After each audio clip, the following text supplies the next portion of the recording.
የተከበራችሁ የዛሀበሻ ቤተሰቦች አሁን የደረሰን ሰበር መረጃ አለ።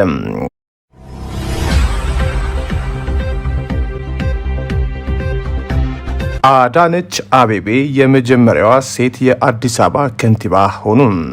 የአዲስ አበባ ከተማን ባለፉት 1 ዓመት በምክትል ከንቲባነት ሲመሩ የቆዩት አዳነች አቤቤ የከተማይቱ ከንቲባ ሆኖ ተመርጠዋል።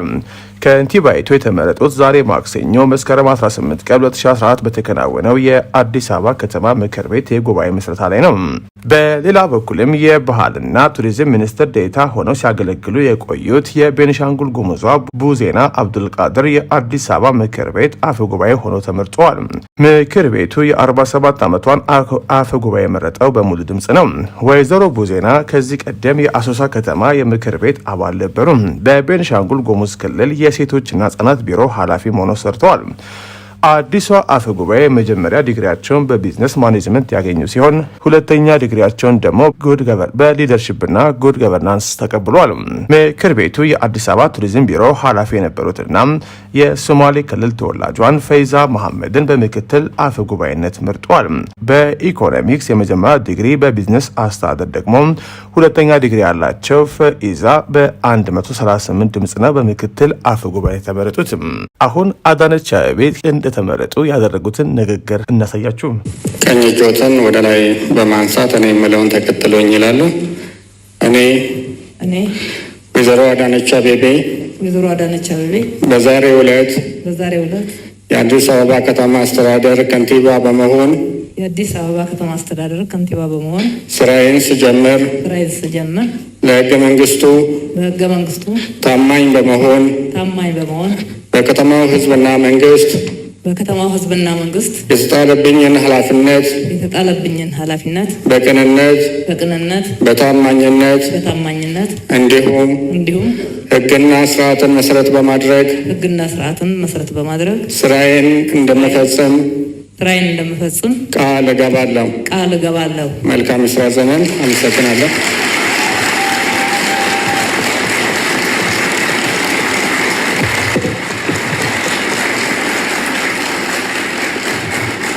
ለተሿሚዋ መልካም የስራ ዘመን እንዲሆንላቸው ይመኛለሁ።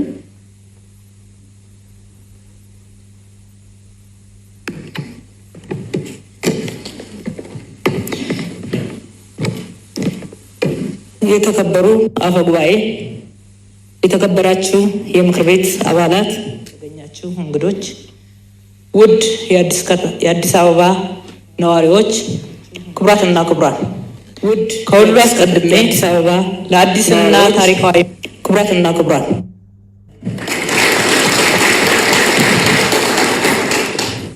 የአዲስ አበባ ሕዝብ የተከበረው ምክር ቤትና ፓርቲ መዲናችንን በድጋሚ እንድመራ እድል ስለሰጠኝ ለጣለብኝ አደራና እምነት ዝቅ ብዬ እያመሰገንኩ የተሰማኝን ደስታ እገልጻለሁ።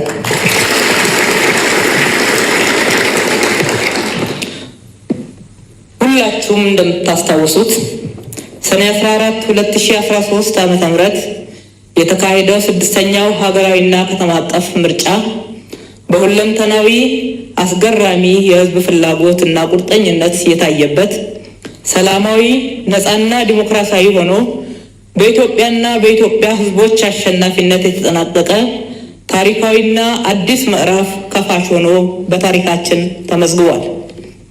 በመሆኑም ለዚህ አዲስ ምዕራፍ እንድንበቃ በሀሳብ፣ በሞራል፣ በገንዘብ፣ በጊዜና በእውቀት ያለ ስስት የደገፋችሁን የመረጣችሁና ለሀገራችሁ በጽናት የቆማችሁ የአዲስ አበባ ነዋሪዎች፣ ወጣቶች፣ ሴቶች፣ ባለሀብቶች፣ አርቲስቶች፣ አርሶ አደሮች፣ የስፖርት ማህበረሰብ፣ ምሁራንና የሚዲያ ባለሙያዎች፣ ዲያስፖራዎች እንዲሁም ሌሎችም አስተዋጽኦ ያደረጋችሁ በዚህ መድረክ ያልጠራኋችሁ ከዚህ ከአዲስ አበባ ምክር ቤት ከፍ ያለ ምስጋናችንና አክብሮታችን ይድረሳችሁ።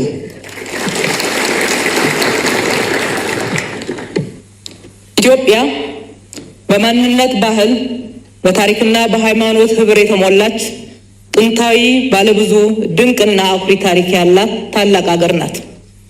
አዲስ አበባችንም የሁላችን የኢትዮጵያውያን ሁሉ መዲና መኖሪያና መልካም ቤት ነች።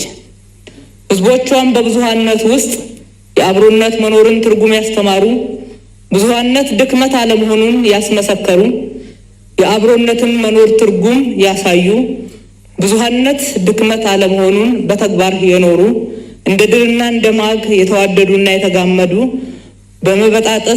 በማይበጠስ የኢትዮጵያዊነት የጋራ ብልጽግና የተሳሰሩ ናቸው። ኢትዮጵያዊነት ደግሞ በደምና በአጥንት በአያሌ ትውልዶች መስዋዕትነት የተገነባ ጥልቅና በቀላሉ የማይሸረሸርና የማይናድ ሀገርና ህዝብን ከግል ጥቅም ፍላጎት በላይ የመውደድ መገለጫ ነው።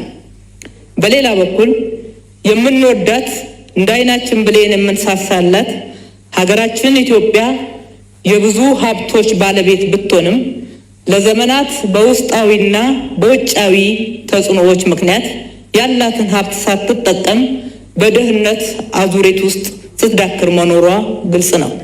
የተከበሩ አፈ ጉባኤ፣ የተከበራቸው የምክር ቤት አባላት፣ ውድ የአዲስ አበባ ከተማ ነዋሪዎች፣ በአንድ በኩል ትውልዶችን የተሻገረ የለውጥ ዲሞክራሲ ጥያቄ የሚዘንብበት፣ በሌላ በኩል ደግሞ ጥያቄውን ለመመለስ የሚካሄደው እልህ አስጨራሽ ትግል ተለይቷት የማያውቅ የዛኔው ያህል ደግሞ እጅግ በርካታ የለውጥ ህልሞች፣ ሙከራዎችና እንዲሁም የተለያዩ ጥረቶች የከሸፉባት ሀገር ይዘን በዘመናት ቆይተናል።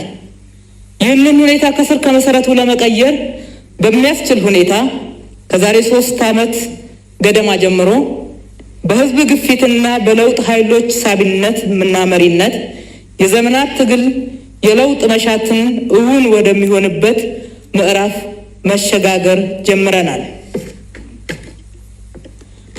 ዛሬ እያካሄድነው ያለነውም የመንግስት ምስረታ ጉባኤ የለውጡ ፍሬ መገለጫ መሆኑ የብዙሃነት ሀሳብ፣ የሰብአዊና ዲሞክራሲያዊ መብቶች መከበር፣ የብዝሃ ሚዲያ ማበብ፣ የአዳጊ ትርክት ለውጥ፣ የህዝብ ተሳትፎ መጎልበት፣ የማድረግ አቅም መገንባት፣ የወደቁ ማህበራዊ እሴቶቻችን መንሰራራት፣ እውነተኛ የፌዴራል ስርዓት እውን መሆን፣ የአግላይነትና አግላይነት በአካታችነት መተካት ወዘተርፈ የኢትዮጵያን መነሳትና የድል ብልጽግና ዘመን የሚያበስሩ ነባራዊ እውነቶች ላይ ቆመን የምናካሄደው ምክር ቤት በመሆኑ ልዩና ታሪካዊ ያደርገዋል። የተከበሩ አፈ ጉባኤ፣ የተከበራችሁ የምክር ቤት አባላት፣ ውድ የከተማችን ነዋሪዎች፣ 6ኛው ሀገራዊ ምርጫ ሌላው የኢትዮጵያ ሉዓላዊነትና የህዝቦቿን ክብር የሚነኩ ውጫዊ ተጽዕኖዎች የመጫን ፍላጎቶች በግላጭ የተስተዋለበት ወቅት ነበር። ይህም ምርጫውን ልታካሂዱ አትችሉም፣ የምርጫውን ጊዜ አራዝሙ፣ ካልሆነ ትፈርሳላችሁ የሚሉ ውዥንብሮችን በመንዛት ጫና የሚፈጥሩብን እንደነበር እናስታውሳለን። አዛኝ ቅቤ አንጓች እንደሚባለው ምርጫ ካካሄዳችሁ ልክ እንደ ሌሎቹ ሀገራት መከፋፈላችሁ ስለማይቀር መጨረሻችሁ ያሳስበናል እያሉም አዛኝ መስለው አንጋሽ፣ ወዳጅ መስለው አዛዥ ለመሆን ሲቃጡ በቁጭትና በእልህ ስናየው ነበር።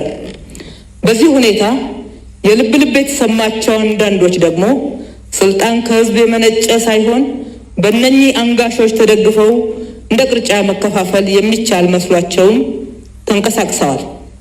ይሁንና ለሀገር ክብር፣ ለህዝብ ጥቅም አስፈላጊውን ሁሉ መስዋዕትነት ለመክፈል በቆረጡ ዜጎቻችን ምርጫውን ከአንድ የምርጫ ሂደት በላይ የሀገር ክብር፣ የማንነትና የህልውና ጉዳይ ነው በሚል የጸና እምነትና ቁርጠኝነት ባሳዩ ኢትዮጵያውያን የክፉዎች ምኞት ከሽፎ ወደ አዲስ እና ቀጣይ ምዕራፍ የተሸጋገርንበት ምርጫ መሆን ችሏል።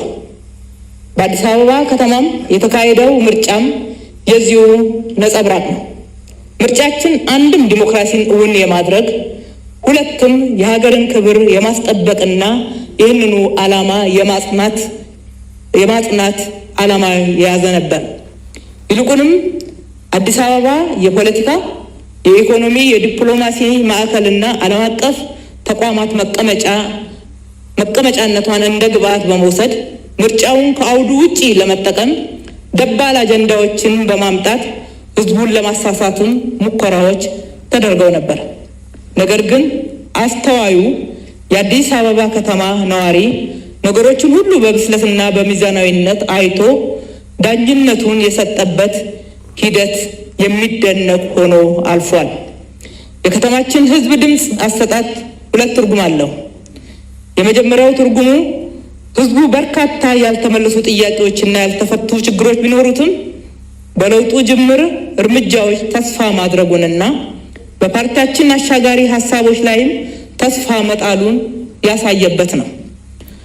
ሁለተኛው ትርጉም ደግሞ ለብልጽግና ድምፅ የሰጠው አብላጫ መራጭ ቢሆንም የተለያዩ ተፎካካሪ ፓርቲዎችን የመረጡ ዜጎችም ድምፅ ተደምሮ ሲታይ ቀላል ግምት የሚሰጠው አለመሆኑን አስተውለንበታል።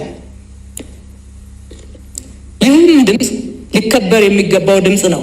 በወንበር ባይወከልም የአሸናፊው ፓርቲ ብልጽግና የተለያየ ስብጥር የሚወከልበት ፍላጎቶችን ከምንጊዜውም በላይ በማዳመጥ ለዲሞክራሲ ግንባታ ሲባል የተፎካካሪ ፓርቲዎችን ተሳትፎ ስልት በመቀየስ ለተለያዩ የህዝብ ፍላጎቶች የቀረበ መንግስት አስተዳደርን መመስረትን ይጠይቀዋል። ይህንንም በሚገባ ይገነዘባል። ለዚህም አስቻይ ተቋማዊ ግንባታና የህብረተሰብ ተሳትፎ አሰራርን በመዘርጋት አዲስ አበባም በአዲስ የፖለቲካ ባህል በአዲስ ምዕራፍ እንዲጓዝ የማድረግ ኃላፊነታችንን እንደምንወጣ ላረጋግጥላችሁ እወዳለሁ። በአጠቃላይ የምርጫው መነሻ ሂደትና ውጤት ለሀገራችን ኢትዮጵያ መድን፣ ለአፍሪካ የዲሞክራሲያችን ግንባታ፣ ለሀገራችንና ለከተማችን ብልጽግና መልካም እድል ይዞ መጥቷል። በመሆኑም አዲሱ የአዲስ አበባ ከተማ አስተዳደር የነዋሪዎች የለውጥና የልማት ፍላጎቶችና ጥያቄዎችን በመለየት ተገቢውን ምላሽ ለመስጠት ቁርጠኝነቱንም ያረጋግጣል። የተከበሩ አፈ ጉባኤ፣ የተከበራችሁ የምክር ቤት አባላት፣ ውድ የአዲስ አበባ ከተማ ነዋሪዎች፣ ዛሬ የሚመሰረተው አዲሱ የአዲስ አበባ ከተማ አስተዳደር ምክር ቤት ከላይ በተመለከቱት ሀገራዊ ሁኔታዎች ውስጥ ሆኖ በለውጡ ሂደት ወቅታዊ ፈተናዎችን አልፎ የተወለደ የህዝብ ሉዓላዊ ስልጣንና የዲሞክራሲያችን ማሳያ መድረክ ነው። ምክር ቤታችን በምርጫ ህዝቡ ድምፅ የሰጠባቸውን ተጨባጭ ምክንያቶች ለይቶ ህዝቡ የሰጠውን አደራና እምነት በመያዝ ተግባራዊ ምላሽ የመስጠት ታላቅ ኃላፊነት የተጣለበትም መሆኑን በሚገባ እንገነዘባለን። ምዕራፍ የሚመጥን ብቃት ያላቸው የተለያዩ ተሳትፎና ፍላጎቶችን በሚዛኑ የሚያስተናግድ አግላይነትን በአካታችነት የሚተካ እንዲሁም በከተማዋ ተወልደው አድገው ወይም ኖረው የከተማዋን ህዝብ ስነልቦናና ፍላጎት የሚገነዘቡ አባላትን በስፋት ያሳተፈ ከመሆኑም በላይ መዲናችን አዲስ አበባ የኢትዮጵያ ዋና ከተማ የሁላችንም ቤት መሆኗን ያረጋገጠ ስብጥር ያለው ምክር ቤት እንዲሆን ተደርጓል።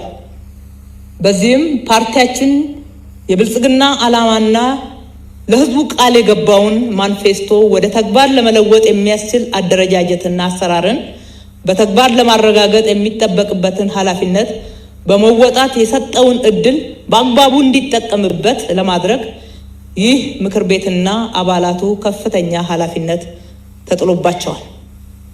የተከበሩ አፈ ጉባኤ፣ የተከበራችሁ የምክር ቤት አባላት፣ የተከበራችሁ የአዲስ አበባ ከተማ ነዋሪዎች፣ በአዲስ አበባ ከተማ አስተዳደር የሚደረጉ ፖለቲካዊ፣ ኢኮኖሚያዊ፣ ማህበራዊና ባህላዊ ልማት እንቅስቃሴዎችን ውጤታማ በማድረግ ከተማዋ ለሁሉም ዜጎች የምትመች አረንጓዴ፣ ጽዱ፣ ሰላማዊ፣ ለቱሪዝምና ለዲፕሎማሲ ተመራጭ ከተማ በማድረግ የብልጽግናችን ህያው ተምሳሌት እንድትሆን በከፍተኛ ኃላፊነት ስሜት የምንሰራ ይሆናል። በፖለቲካው መስክ የብልጽግና ፖለቲካ እይታ ማዕቀፍ ለከተማችን ህዝብ ተሳትፎ ምቹ መደላድል የሚፈጥርም ነው። ፓርቲያችን የአደረጃጀት ፍልስፍናና ከአዲስ አበባ ከተማ ማህበራዊ አደረጃጀት ጋራ በእጅጉ የሚጣጣምና የሚመሳሰል ነው። የፓርቲያችን የአደረጃጀት ፍልስፍና ከአዲስ አበባ ከተማ ማህበራዊ አደረጃጀትና እንዲሁም ከአኗኗሩ ጋራ በእጅግ የሚጣጣምና የሚመሳሰል ነው። ይህንን እውነት እንደ መልካም ዕድል በመጠቀም ከወግ አጥባቂ ጽንፈኝነት ዝንባሌዎች እንዲሁም አፍርሶ ከመገንባት አስተሳሰብ ተላቀን መካከለኛውን መንገድ ይዘን ሁሉንም ኢትዮጵያዊ የሚያሰባስብ አካታች የፖለቲካ ጉዞ ተግባራዊ እናደርጋለን። በዚህ ጉዞ የአዲሱ ከተማ አስተዳደር የአዲሱ ምክር ቤት ከተማ አስተዳደሩም ከተማዋ ለሁላችንም ተበቃለች በሚል ጽኑ እምነት ይዞ የእጦትና የስግብግብነትን አስተሳሰብ በመሻገር ለሁሉም ዜጎች የምትሆንና ለነዋሪዎቿ ሁሉ ተደስተውባት ምቾታቸውም ተጠብቀው የሚኖሩባት ከተማ እንድትሆን ለማድረግ የአጭር የመካከለኛና የረጅም ጊዜ እቅድ በመንደፍ በብርቱ የምንሰራ ይሆናል። በፖለቲካው መስክ ከፍተኛ የሕዝብ ተሳትፎ የሚረጋገጥበት የተለያዩ የፖለቲካ ሀሳብ ያላቸው ተፎካካሪ ፓርቲዎች ድጋፍና ትችት የሚስተናገድበት የተለያዩ የሲቪክ ማህበረሰብ አካላት በህዝብና በመንግስት ሊሸፈኑ የማይችሉ ነገር ግን የከተማዋን ነዋሪዎች ህይወት የሚለውጡ ስራዎችን በተሻለ መንገድ መስራት እንዲቻላቸው ሁኔታዎችን ምቹ እናደርጋለን። የአዲስ አበባ ከተማ ነዋሪዎች ወቅታዊና ጥራት ያለው አገልግሎት በክብር የማግኘት መብት አላቸው። በመሆኑም በቴክኖሎጂ የተደገፉ ንጹህ ምቹ የሥራ አካባቢ የሚፈጠርበትን አቅጣጫ በመከተል የመንግስት ተቋማት ተቋማዊ አሰራርን ተከትለው ነፃና ገለልተኛ ሆነው ከሙስና የጸዳ አገልግሎት በመስጠት ተግባራዊ ውጤት እንዲያስመዘግቡ ግልጽነትና ተጠያቂነት የሰፈነበት አሰራር የሚጎለብትበትን አካሄድ በመከተል የከተማዋን ትልቅነትና የነዋሪዎቿን ክብር የሚመጥን አገልግሎት ለመስጠት በቁርጠኝነት እንሰራለን። የተከበሩ አፈ ጉባኤ፣ የተከበራችሁ የምክር ቤት አባላት፣ ውድ የአዲስ አበባ ከተማ ነዋሪዎች፣ የከተማዋን ኢኮኖሚያዊ ብልጽግና ጉዞ ለማሳካት የህብረተሰቡን ሁለንተናዊ አዳጊ ፍላጎቶችን በማጤን አሁናዊ የኢኮኖሚ ፍላጎትን በማሟላት ወደ ሌላ የፍላጎት ከፍታ ለማሸጋገርና ወደ ተሻለ የኑሮ ደረጃ ለማድረስ በትጋት ምንሰራም ይሆናል። በተለይም በከፍተኛ ድህነት ውስጥ የሚኖረውን የኑሮ ውድነቱ ዋና ገፈት ቀማሽ የሆነው በዝቅተኛ ገቢ የሚተዳደረው የከተማችን ማህበረሰብ ጊዜያዊ ችግሮቹን እየፈታን መላ ህብረተሰቡን ከዘላቂ ድህነት ለማውጣት የገባነውን ቃል ወደ ተግባር ለመቀየር በቁርጠኝነት የምንቀጥልበትም ይሆናል። የግሉ ዘርፍ የለውጣችን አንዱ ወሳኝ ምሰሶ በመሆኑ ብዙሃን ኢኮኖሚ ተዋናያን በመስተጋብር የብዙሃን ኢኮኖሚ ተዋናያን መስተጋብር በማጠናከር ሀብት በመፍጠርና ውጤታማ የሀብት አጠቃቀም ስርዓትን በማስፈን ሁሉም ዜጎች በፍትሃዊነት የሚሳተፉበት የጋራ ብልጽግናን ለማፋጠን በአዲስ መንፈስ እንረባረባለን። ኢኮኖሚያዊ ብልጽግናችን ሰው ተኮር በመሆኑ በከተማችን የምናካሄደው ሁሉም የልማት ስራዎች በሂደታቸውም ሆነ በውጤታቸው በከተማ ነዋሪዎች ህይወት ላይ ተጨባጭ ለውጥ የሚያመጡ እንዲሆኑ ለማድረግ በተለየ ትኩረት እንሰራለን። በኢኮኖሚው መስክ በከተማችን ምርትና አገልግሎት ዘርፎች ምቹ ሁኔታ የመፍጠር ተግባሮቻችንን በጥናት በመለየት የከተማዋን የማደግ አቅም ለይቶ ሁሉንም የልማት አቅም በማስተባበር የለውጥና የቴክኖሎጂ የቁስና የፋይናንስ ብክነትን በመቀነስ ቅልጥፍናና ውጤታማነት እንዲጎለብት እናደርጋለን። የመንግስት ተቋማትን ሪፎርም በማድረግ የተቋም የመገንባት ስራዎቻችንም ልዩ ትኩረት ይሰጣቸዋል። የመሰረተ ልማት ጥራትና ተደራሽነትን ማሳደግ፣ የመኖሪያ ቤት አቅርቦትን ማሻሻል፣ የውሃ፣ የመብራት፣ የኮሙኒኬሽን እና የትራንስፖርት አገልግሎቶችን ማሳለጥ ልዩ ትኩረት በመስጠት የሚሰራ ይሆናል። ድሃ ተኮር መርሃ ግብሮቻችን ውጤታማ በማድረግ የፍትሃዊነትን ችግሮች መቅረፍና ለወጣቶችና ለሴቶች ልዩ ትኩረት በመስጠት ለዜጎች የሥራ ዕድል መስፋፋትና ምቹ ሁኔታ መፈጠር ላይ ያተኮረ ርብርብም ይደረጋል። የኢንዱስትሪ ልማት እድገትና የፈጠራ ስራዎቻችንም በመደገፍ እና በማስፋትም የትኩረት አቅጣጫችን አድርገን የምንቀጥልበት ይሆናል። የሌብነትና የዝርፊያ አስተሳሰብና ተግባር ከመሰረቱ ለመቅረፍ አዳዲስ አሰራሮችን፣ የሥነ ምግባር ደንቦችንና የተጠያቂነት ስርዓቶችንም በመዘርጋት ጥራት ያለው እና ውጤታማ የሆነ ስራ መስራትን እንደ ዋና መለኪያችን አድርገን ይዘነው የምንሄድ ይሆናል። የሕግ የበላይነትን ለማስከበር በቁርጠኝነት የምንሰራ ሲሆን በከተማው የሚታዩ ሕገወጥነትና ስርዓት አልበኝነት እንዳይቀጥል እንዲሁም የዜጎች መብትና ደህንነት ከመጠበቅ አንጻር ተያይዞ ህዝቡ የሚሳተፍባቸው የተለያዩ አደረጃጀቶችንም እንተገብራለን። ሁለንተናዊ ማህበራዊ ብልጽግናችን ለማረጋገጥ ጥራትና ተደራሽነቱ የተረጋገጠ የትምህርት ስርዓት፣ የሴቶችና የህፃናት የወጣቶች እኩል ተሳታፊነትና ተጠቃሚነትን የሚያረጋግጥ ማህበራዊ ልማት፣ መከላከልና አክሞ ማዳንን መሰረት ያደረገ ጥራትና ተደራሽነት ያለው የጤና ስርዓት እንተገብራለን። ለችግር ተጋላጭ የሆኑ ዜጎችን፣ አረጋውያንና አካል ጉዳተኞችን ተሳትፎና ተጠቃሚነትን የሚያረጋግጥ ማህበራዊ አካታችነትን ያቀፈ አሰራርን ተከትለን የምንሰራም ይሆናል። የህዝባችን ጤና የመዝናኛ የስፖርት ስፍራዎች፣ የባህል ማዕከላት ግንባታ ጨምሮ መንፈስን የሚያድሱ የህዝብ ማረፊያ ስፍራዎችን ለማስፋፋት የተለየ ትኩረት እንሰጣለን። ባህላዊ ትውፊቶቻችን የማህበራዊ እሴቶቻችን ሀብት ለማድረግ የሚያስችል ድጋፍና ምቹ ሁኔታን በመፍጠር አዲስ አበባን የኢትዮጵያ የባህል ማዕከል በማድረግ የቱሪዝም መስህብ እንድትሆን በቁርጠኝነት እንሰራለን። በመጨረሻም የምንወዳትንና የሁላችንም ቤት የጋራ ቤታችን የሆነችውን አዲስ አበባችንን በአዲስ አስተሳሰብ፣ በተግባር ውጤታማነት እንዲሁም በመንግስትና በህዝብ የተባበረ ጠንካራ የማድረግ አቅም አፍሪካዊት የብልጽግና ተምሳሌት እንድትሆን ለማድረግ ከምን ጊዜውም በላይ የላቀ ርብርብ እንድናደርግ የከበረ ጥሬን አቀርባለሁ።